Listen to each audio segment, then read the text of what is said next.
लेकिन फिर एक वहाँ मेरे साथ और हमारे सारे साथियों के साथ कुठाराघात हुआ।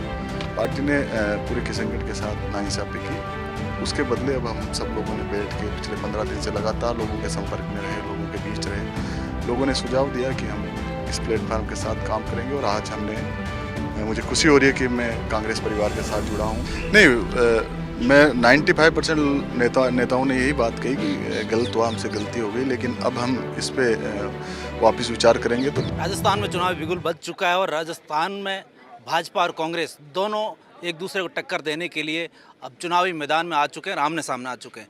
वहीं आज कांग्रेस की एक जो झुंझुनू में रैली हुई, उसमें प्रियंका गांधी ने कई बीजेपी के जो कार्यकर्ता थे उनको कांग्रेस की सदस्यता दिलाई। उनमें से एक हमारे साथ मौजूद है डॉक्टर विकास जी। विकास जी, आपने बीजेपी छोड़ कर के कांग्रेस ज्वाइन की है। क्या ऐसा रहा कि आपको बीजेपी में अच्छा नहीं लगा और बीजेपी ने टिकट भी नहीं दिया और अब आप कांग्रेस में आ गए? मैं आपके चैनल के सभी दर्शकों को नमस्कार कहता हूं। और निश्चित तौर पर हम लंबे समय तक उस प्लेटफार्म पे काम कर रहे थे। पिछला चुनाव हमने बड़ी मजबूती से लड़ा। जब टिकट दिया तो इन्हीं लोगों ने इस्तीफे देके और पार्टी का माहौल ख़राब किया। और उस समय राजस्थान में जिस प्रकार की लहर थी, उसके बावजूद हमारे को 65,000 वोट किशनगढ़ में मिले। और जिस पार्टी को मैंने ज्वाइन किया वो उस समय चौथे नंबर रही। लगातार 5 साल हमने गांव गरीब किसान नौजवान के लिए संघर्ष किया, लोगों के बीच रहे, बराबर संवाद रहा और एक नौजवान होने के नाते पूरी निष्ठा के साथ में उस प्लेटफार्म के लिए काम किया। लेकिन फिर एक वहाँ मेरे साथ और हमारे सारे साथियों के साथ कुठाराघात हुआ। वहाँ के सिटिंग एमपी को वहाँ टिकट दिया, जो कि एक पद पे हैं, प्रदेशाध्यक्ष पद भी उनके पास है। तो लोगों को लगा कि यार ये नौजवानों के एक तरफ करें कि नौजवानों को हम आगे बढ़ा रहे हैं, उनको उचित प्लेटफार्म दे रहे हैं, उनकी लीडरशिप डेवलप कर रहे हैं, और दूसरी तरफ 70 साल के बुज़ुर्ग को जो वर्तमान में सांसद है उनको देके पार्टी ने पूरे किशनगढ़ के साथ नाइंसाफ़ी की। उसके बदले अब हम सब लोगों ने बैठ के पिछले 15 दिन से लगातार लोगों के संपर्क में रहे, लोगों के बीच रहे। लोगों ने सुझाव दिया कि हम इस प्लेटफॉर्म के साथ काम करेंगे और आज हमने मुझे खुशी हो रही है कि मैं कांग्रेस परिवार के साथ जुड़ा हूँ। आदरणीय राहुल गांधी जी की नीतियों और प्रियंका जी ने जिस प्रकार से यहाँ उद्बोधन दिया, मुझे पहली बार मंच पे विश्वास हुआ कि इस मंच पे कितनी सच्चाई लगी, वास्तविकता लगी। अब हम सब मिलके हमारा एक काम रहेगा कि हम किशनगढ़ में कैसे कांग्रेस परिवार को एकजुट करके वहाँ कांग्रेस को सफलता दिलाएं, न केवल किशनगढ़, पूरे ज़िले में। आपकी जो टिकट कटी, उसमें उसके बाद आपकी कई नेताओं से बातचीत हुई होगी। क्या लॉजिक दिया उन्होंने आपको टिकट नहीं देने का? नहीं, मैं 95% नेताओं ने यही बात कही कि गलत हुआ, हमसे गलती हो गई, लेकिन अब हम इस पे वापस विचार करेंगे। तो 200 जगह खराब होने की स्थिति है, इसलिए आप इस चीज़ को लेके कभी कभी डिसीजन हमारे बस की बात नहीं रहती, नेतृत्व ऊपर से भी आ जाते हैं। ऐसा कह के उन्होंने टालना चाहा, वो बेबस दिखे सारे लोग। तो उनकी बेबसी, जब इस तरीके का कोई मेहनत कश नौजवान इतनी हिम्मत करके वहाँ संघर्ष करता है, उनकी मदद नहीं कर पाए, तो फिर वहाँ नौजवानों का भविष्य मुझे सुरक्षित नहीं लगा। जिस तरीके से उसके बाद आपका रिएक्शन था, आपके कार्यकर्ताओं का, आपके सहयोगियों का, और उसमें आप इमोशनल भी हुए थे और उसके बाद आपने कहा कि इस तरीके से किसी का युवा का करियर जो है ख़राब हो रहा है, वो देख नहीं सकते। तो क्या युवाओं को आप मैसेज देना चाह रहे हैं और अब नई पार्टी में ज्वाइन होने के बाद उन तमाम लोगों को आप अपने साथ ले पाएंगे? मैं 2011 में अजमेर विश्वविद्यालय का अध्यक्ष रहा, उसके बाद लगातार मैं लोगों के बीच रहा। जब हम इतनी मेहनत करके इस मुकाम पे एक सामान्य परिवार का नौजवान आता है, तो उसके बाद इस तरीके की घटना होती है, तो सब लोगों को बड़ा दुख हुआ। और ना केवल किशनगढ़ के नौजवानों को, जिले और पूरे राजस्थान के नौजवानों का मेरे पास फ़ोन आया। उन्होंने कहा अब अपने को ये संघर्ष की लड़ाई सब मिलकर लड़नी है। और आज मैं यहाँ जिस मंच पे आया, यहाँ काफ़ी नौजवान यहाँ आए, कितनी संख्या में हम, मेरे साथ भी लोग आए। तो निश्चित तौर पर हम कांग्रेस की रीति नीति के साथ मिलकर, जो उन्होंने 70 साल में इस भारत को एकजुट रखा, उस मिशन में राहुल गांधी जी के साथ मिलकर काम करेंगे। और राजस्थान में जिस प्रकार से अशोक गहलोत ने विकास कार्य करवाए हैं, उन विकास कार्यों पर जनता 2023 में मोहर लगाएगी। आपको क्या लग रहा है कि पहले उस विचारधारा में आपने जिस तरीके से अपना पूरा जीवन लगाया, अब एक नए फॉर्मेट में आए हैं, तो ये एकदम चेंज आप कर पाएंगे अपने आप को और तमाम चीज़ों को यहाँ पर आत्मसात कर लेंगे कांग्रेस? निश्चित तौर पर मैं वहाँ लंबे समय तक काम किया। मैं यही कह सकता हूँ कि वहाँ मैं बड़ी ईमानदारी और निष्ठा के साथ रहा। अब हमने नया रास्ता चुन लिया।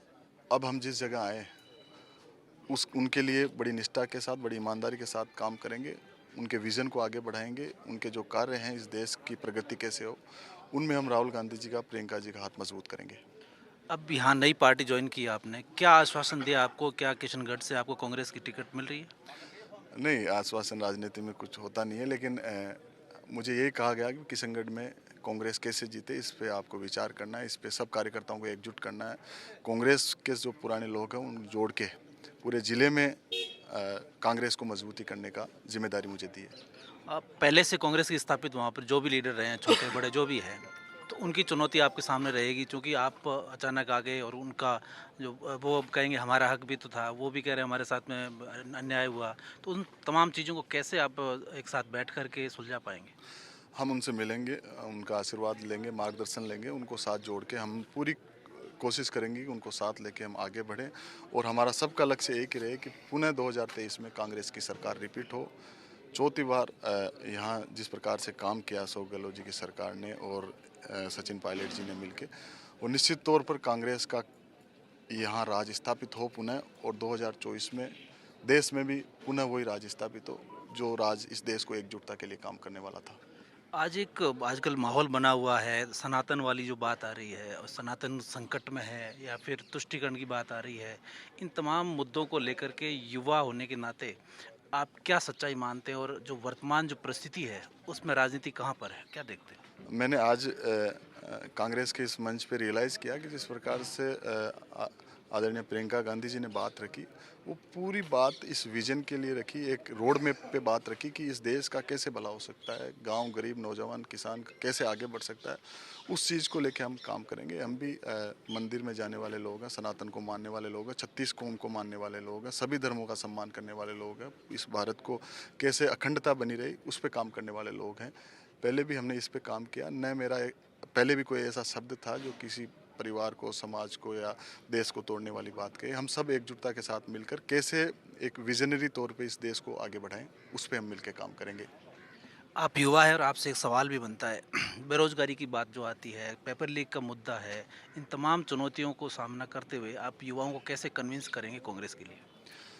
निश्चित तौर पर न केवल राजस्थान बल्कि पूरे देश में ये समस्या है। इस समस्या के लिए आदरणीय मुख्यमंत्री जी, सचिन जी, आदरणीय गोविंद डोटासरा जी सब मिल के ये काम कर रहे हैं, और निश्चित तौर पर इस चीज़ को सुधारने के लिए प्रयास तो करने ही पड़ेंगे।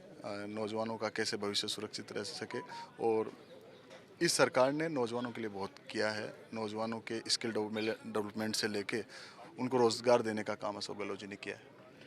अभी जो जिस तरीके से एक चुनौती खड़ी है, उसमें आप किस तरीके से युवाओं को एक मैसेज देंगे ताकि आपके साथ में सब लोग जुड़ सके और न केवल आपकी कॉन्स्टिट्यूंसी बल्कि पूरे प्रदेश के युवाओं को साथ के लिए प्रचार करेंगे या फिर केवल कॉन्स्टिट्यूंसी में आप स्थिर रहेंगे?